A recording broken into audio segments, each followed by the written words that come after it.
Oui, alors reprenons un peu les éléments établis la dernière fois. Vous vous souvenez que nous avons terminé en faisant référence à l'objectif formulé par l'institution européenne de vouloir se diriger vers, je le répète, une mobilité automatisée, connectée et multimodale. Alors, effectivement, nous avons vu fleurir à peu près en même temps que la poussée de l'électrique grand public, je dirais dans les années 2010-2015, une bouffée futuriste en faveur de l'auto sans pilote, très inspirée des représentations hollywoodiennes du cinéma d'anticipation, mais dans une version extrêmement séduisante, tentante, euphorisée. Chacun dans son salon roulant, servi comme un prince, vacant à ses occupations et à ses distractions pendant le voyage, avec des jeux, avec des films, etc. Une circulation fluide et parfaitement sûre. Bref, le rêve. Tout ceci renvoyé à la réalité présente du gars au quotidien coincé au volant dans des embouteillages pendant des heures, sous la pluie, risquant en permanence et les accrochages et la verbalisation. Qui ne voudrait pas du progrès dans ces conditions? Or, sur cette thématique du véhicule autonome, d'un point de vue purement technique, quelque chose m'a intrigué. J'ai été surpris de voir que pour démarrer, les expérimentateurs n'avaient pas fait le choix de ce qui semblait être a priori le plus raisonnable, le moins compliqué à mettre en place et à déployer. On pouvait s'attendre à ce qu'ils focalisent leurs essais sur les transports en commun, type bus ou navette, qui ont des circuits bien définis, quelquefois sur couloirs de circulation réservés, et qui représentent un grand potentiel de service vu le nombre de gens à convoyer, et également la pénibilité du métier de chauffeur. La logique technicienne poussait à débuter par là, mais peut-être pas la logique économique, ni les appétits de certains acteurs. Car en fait, en dehors de quelques micro-expérimentations, d'ailleurs sur fonds publics, la majeure partie des investissements privés, au contraire, se sont orientés d'emblée vers le plus complexe, en ciblant le véhicule particulier, donc en choisissant la circulation la plus chaotique, suivant une double approche, à la fois celle du véhicule d'hyperluxe, qui est la logique suivie par les constructeurs auto de haut de gamme, et celle d'une offre de services de course ou de taxi automatisé. Et pour cette dernière option, il est vite apparu que les partisans et promoteurs de ce genre de voie étaient une nouvelle catégorie d'intervenants sur le marché automobile, prenant appui sur les grandes plateformes de services en ligne type Amazon ou Google. Dans le véhicule autonome, ils poursuivent une logique de prestation de services complète et extrêmement rémunératrice à terme, avec des gains envisagés non seulement sur les trajets, mais aussi et peut-être avant tout sur des prestations facturées au cours des trajets, les connexions, les contenus pour le divertissement, etc. Et évidemment en amont du trajet, avec la centrale de réservation, les abonnements éventuels, etc. etc. En résumé, toute une économie nouvelle, toute une chaîne de valeur nouvelle a été bâtie sur le basculement vers l'auto-autonome. Mais on le voit dans une optique qui écarte d'emblée la propriété privée de l'engin, certainement en raison du coût unitaire qui le rendrait inabordable pour le commun des mortels, mais qui fait qu'en étant inclus dans une flotte et donc non seulement partagé mais utilisé de manière continue, s'avérerait rentable. On rappelle que la durée effective de service dans une journée d'une auto individuelle est très très très réduite. La majeure partie du temps, elle est stationnée et inactive. Alors, aujourd'hui même, ce n'est pas encore pleinement opérationnel ce véhicule autonome, ce qui est parfaitement compréhensible vu la complexité des situations à envisager et à prévoir, la complexité même du projet. Mais vu la taille des faits qui se penchent autour du berceau, le bébé a bien intérêt à être doué et à rapporter, ce qui n'est finalement qu'une question de patience. Et cela, ces redoutables investisseurs que sont les GAFAM peuvent en faire preuve. Ils savent ce qu'ils mettent sur la table et comptent bien récupérer au final beaucoup plus que leur mise initiale.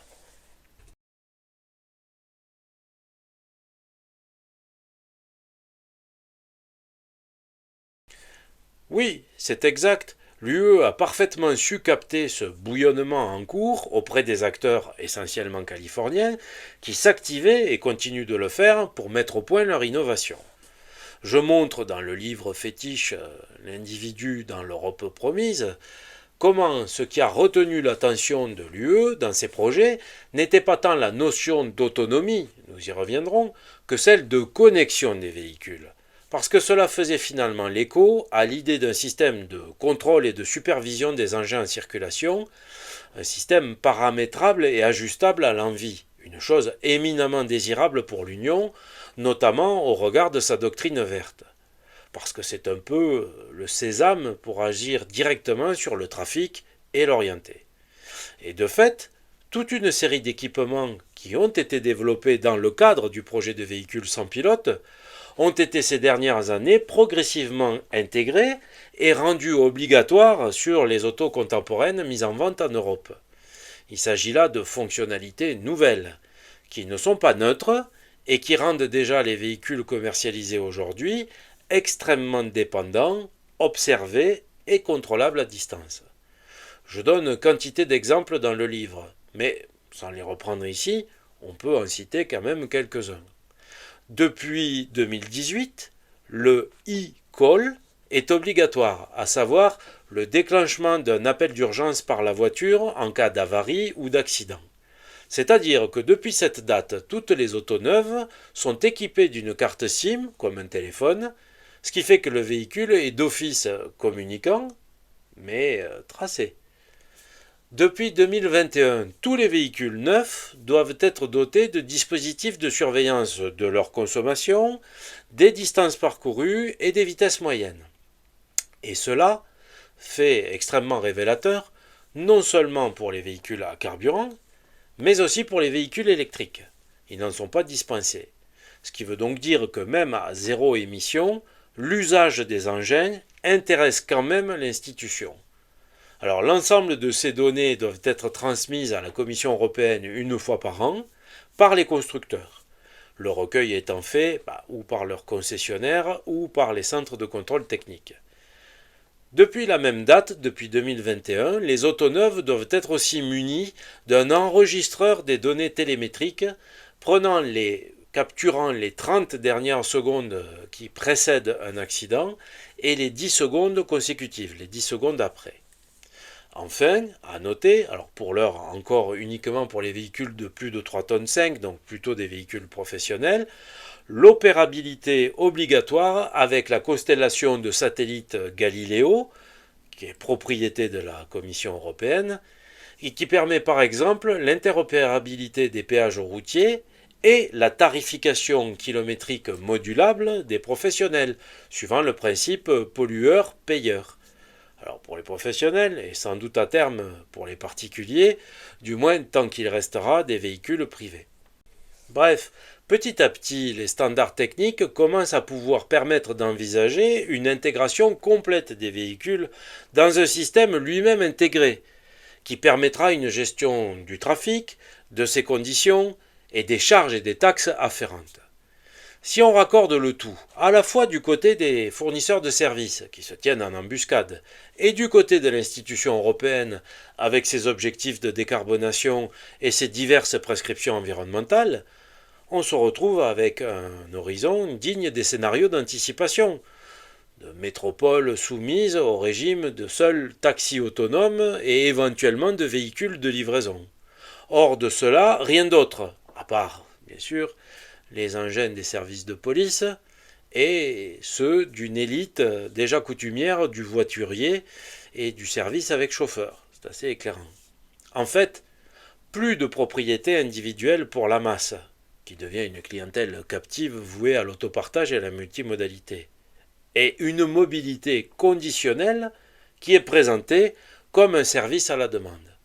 Voilà pourquoi je parle de miroirs aux alouettes, parce que pendant que l'attention est fixée sur l'image séduisante du salon roulant autonome pour citoyens Pacha, se dessine en fait une sorte de dépossession de l'objet automobile qui est la condition pour parvenir à atteindre l'objectif que j'évoquais la dernière fois, à savoir la réduction du nombre de véhicules en circulation. En d'autres termes, dans la représentation européenne, dans ce qui est ambitionné pour demain, la mobilité n'est pas la traduction dans l'espace d'une liberté individuelle effective, d'un choix propre dont l'individu serait l'agent immédiat. Elle devient une prestation de service qui fait jouer des demandes d'usage auprès d'une autorité régulatrice d'un système. Le jargon anglo-saxon a déjà tout prévu pour désigner la chose, avec l'acronyme MAS, Mobility as a Service, pour la plus grande joie des plateformes numériques qui sont toutes prêtes à se saisir de ce marché prometteur de la planification, de la réservation et du paiement de futurs déplacements multimodaux. Je fais ici une petite parenthèse. Ces formes de promotion ciblées avec détournement d'attention, cette technique du miroir aux alouettes, c'est une astuce systématiquement adoptée par l'institution européenne. Nous en avons vu des illustrations et nous ne manquerons pas d'en voir avec les sujets suivants qui nourriront nos prochains cycles de discussion. Alors, je peux en citer une similaire. Dans un domaine voisin, activé à peu près au même moment que le véhicule autonome, et faisant jouer un mélange en faveur de deux innovations spectaculaires. Les véhicules aériens personnels électriques, VTOL, ou plus simplement voitures volantes ou taxis volants, et les fameux drones. On a pu voir fleurir des promotions, se voulant séduisantes jusqu'à la déraison, aussi bien pour des taxis volants que pour des drones livreurs de paquets ou de médicaments, laissant entendre qu'on viendrait de la sorte vous apporter jusqu'au sucre dans votre tasse de café et qu'un mouchoir descendra du ciel lorsque vous aurez le nez qui coule.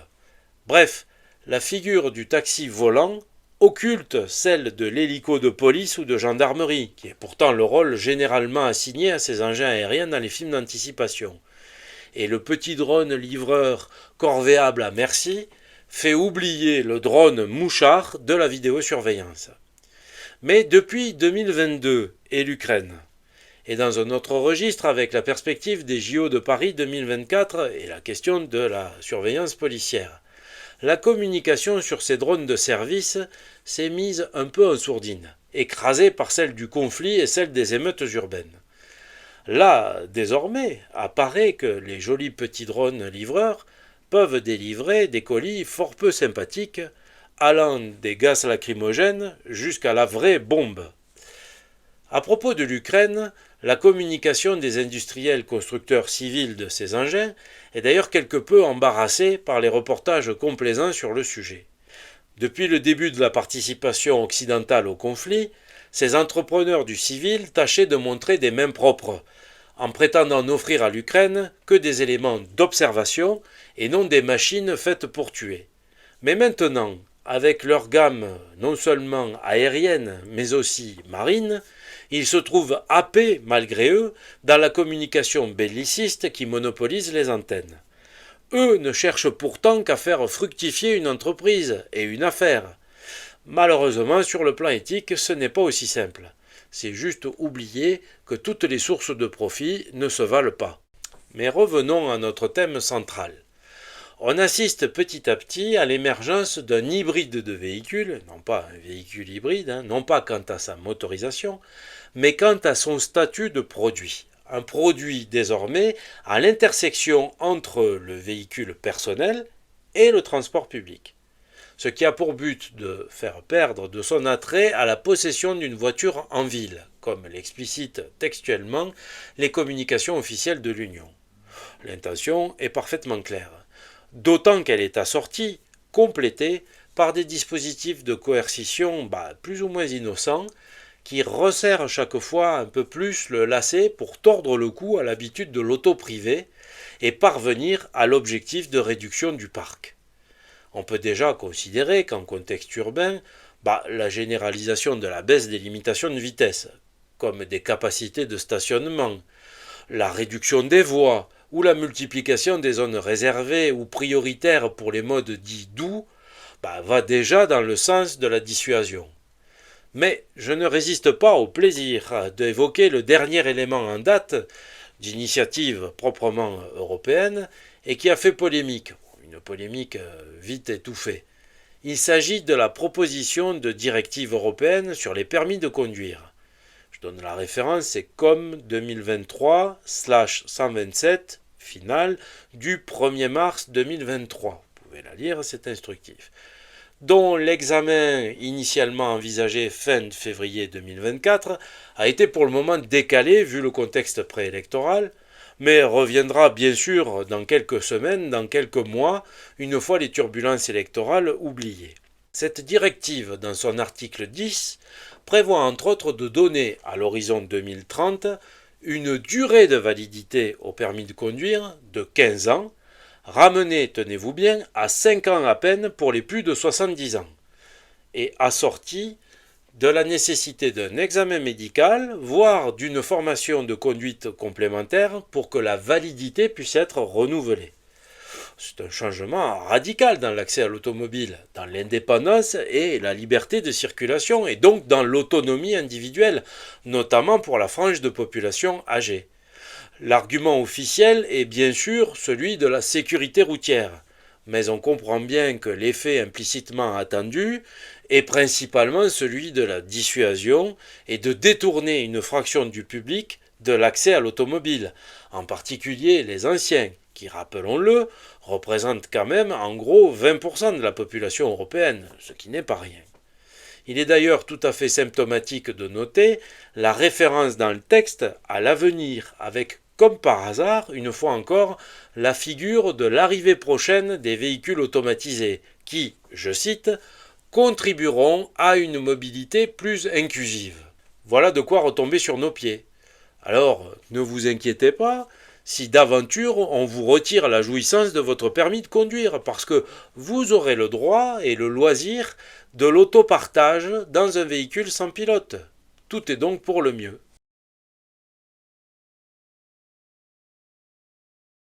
Comme vous le voyez, et je pense que c'est suffisamment clair maintenant, on assiste à un nouveau renversement de la figure de l'autonomie, qui en apparence se donne comme inchangée ou même améliorée.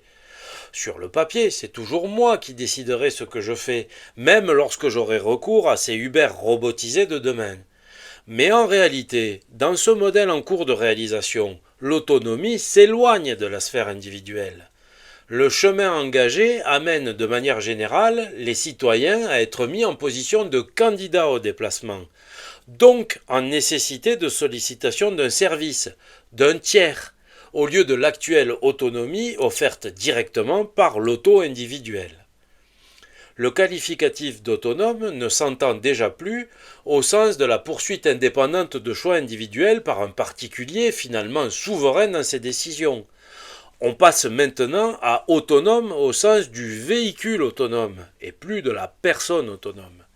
C'est lui, le véhicule, qui décidera via ses gestionnaires ce qui, pour l'individu, est possible de faire ou pas, à quel moment, dans quelles conditions, etc., etc.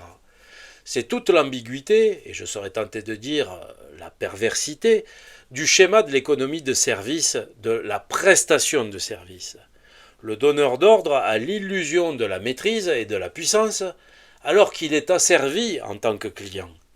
On retrouve là de vieilles figures philosophiques où l'illusion de la maîtrise dans la commande d'une course, dans l'émission d'un besoin, se révèle être une forme de servitude à l'ensemble du système. Un système qui par ailleurs présente de grandes inconnues et des risques majeurs. Quid pour la périphérie, pour la campagne, parce que tous ces plans valent essentiellement pour un contexte urbain dense. Mais même en ville, quid aux périodes d'affluence et comment faire face aux demandes puisque le volume nominal de véhicules accessibles sera réduit par rapport à aujourd'hui. Quid enfin du risque encouru en termes de dysfonctionnement du système ou de piratage, la fameuse cybercriminalité, que ce soit pour le particulier ou à l'échelle du système. Alors, si je récapitule pour terminer cette discussion, dans l'équation de la mobilité européenne de demain, nous avons évoqué la tentation verte de la structure européenne, jointe à la pression et aux attentes intéressées des plateformes numériques. Mais nous avons pour le moment laissé de côté les enjeux de l'électrification des véhicules et la troisième catégorie d'acteurs intervenant dans cette équation de la mobilité, les acteurs du réseau électrique et de la fourniture d'énergie.